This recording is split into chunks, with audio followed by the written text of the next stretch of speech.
মাসের আমাদের কাছে একটা কমপ্লেন আসে সিঙ্গিছড়ার একটি মাইনর মেয়ে মিসিং।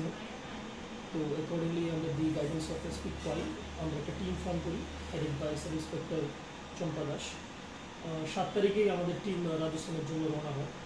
তাদের ইনভেস্টিগেশন আমরা জানতে পারি যে রাজস্থানের মাইনর মেয়েটা সুইসাইড করছে। তো accordingly sub inspector Champa Das and her team মেয়েটাকে রিকভার করতে সক্ষম হয় along with the assistance of Rajasthan police. Also arrested the absconding AP. APকে নিয়ে আসি কালকে রাত্রেই আমাদের টিম খোয়াই পৌঁছে and will be producing the AP to Khwai court, and after further investigation আপনাদেরকে জানানো হবে further news.